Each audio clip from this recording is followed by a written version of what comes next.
em várias regiões de Santa Catarina sobre várias temáticas, entre elas da violência. Naquele momento era uma pesquisa, inclusive, financiada pelo Prosari, onde a gente estava estudando o impacto do ensino religioso em Santa Catarina.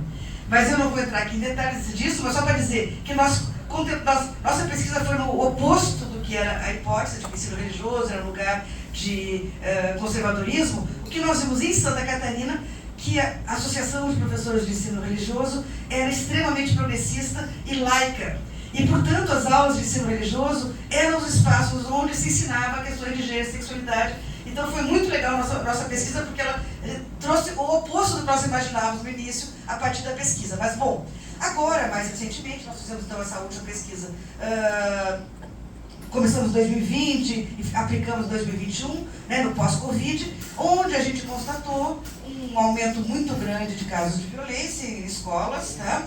E um dos exemplos, e foi muito interessante porque, por acaso não, mas a gente, uma das pesquisas das escolas que a gente estudou foi a que se tornou muito famosa, a Escola do Muquem, no bairro do Rio Vermelho, em Florianópolis, e que é a escola onde nós tivemos os ataques da professora Juliana Andozzi primeiro, e mais recentemente o professor, né, Andrei, que foi atacado, apanhou do dito pai, mas que é um vereador conservador de Florianópolis, etc. É um caso que ficou bastante conhecido. Quem não conhece pode ler no portal Catarinas, que é um jornal que acompanhou bastante esses dois casos.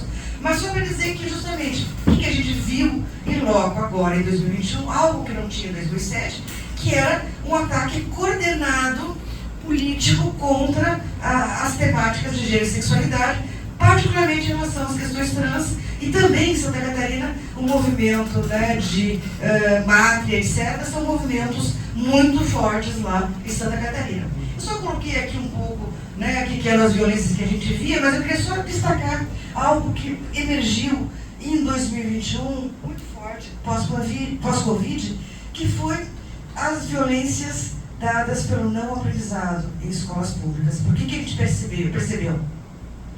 Depois da pandemia, tinha os alunos que tinham tido acesso, né, porque tinham computador, porque tinham como ter acesso à escola, e os que não aprenderam nada durante a pandemia. E na volta da pandemia, todas as crianças foram para a mesma sala de aula. E essas crianças que durante a pandemia não aprenderam nada, a nossa pesquisa mostrou como esse não aprendizado era, digamos, a raiva dessas crianças contra a escola, que se manifestava de vários atos violentos. Bom, já finalizando, né, só para dizer assim, o que eu acho que são os desafios atuais. Várias coisas, não são exatamente o que eu estava falando ali, mas eu joguei algumas coisas, inclusive que eu tenho escutado aqui nas várias mesas e grupos. Primeiro, eu acho que a gente tem que ter um cuidado para quem trabalha com gênero, porque gênero também se tornou um senso comum. E todo mundo acha que sabe falar de gênero, que gênero isso e aquilo, então lembrar que não, que esse é um campo que tem um acumulado de reflexões, de teorias, e eu acho que a gente teria que pensar, e sobretudo o que mais tem nos incomodado, a mim e tal, que é o uso, digamos, como senso comum, mas não quer dizer, os ataques a gênero pela direita nós conhecemos, mas é o senso comum de quem é progressista de esquerda, que tem usado esse conceito de forma muito leviana e sem a densidade teórica que ele tem. Eu acho que outra coisa, a gente já conversou bastante aqui, essa resistência, né, que as professoras que estão no chão da escola estão tendo que ter diariamente ao TAC do ensino básico. Eu escutava ontem sobre a reação, né, sobre que a autocensura como um dado que tem emergido nessa pesquisa nacional de violências nas escolas. Eu acho que isso sim, e isso é bastante grave, sobretudo para o nosso campo, porque o nosso campo é o campo que tem sido atacado.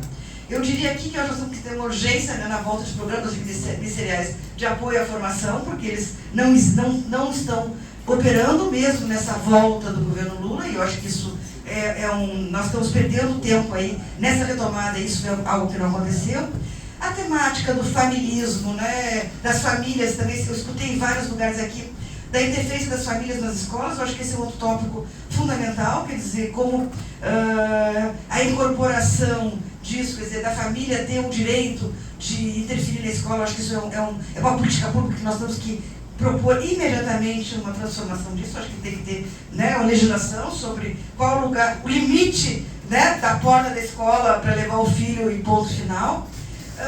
Eu acho que também a outra temática que agora está emergindo na UFSC, nós já temos uma polícia que aqui na Bahia também tem, pena que a Paula não veio, porque porque eu acho que a tese dela foi sobre, né, a inclusão de pessoas trans.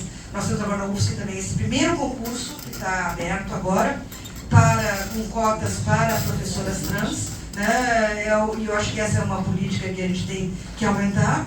E, finalmente, eu acho até, né, algo que eu ia conversar um pouco aqui antes com a Sofia, no Brasil, na recente Conferência Nacional de Políticas das Mulheres, o que ficou claro é que a política mais eficaz do governo Lula III é a política de cuidados, né, que diz respeito a gênero. E eu acho que essa política de cuidados, ela tem que ser, digamos, incorporada nessa política nacional de cuidados, e a questão da escola, das professoras da escola. Né? Ela está falando muito mais de cuidadoras, as mães, etc. Mas eu acho que nós somos as cuidadoras tradicionais. Eu acho que isso é o que nós teríamos que envolver nessa nova política de cuidados. Bom, muito obrigada, desculpa ter passado alguns minutos.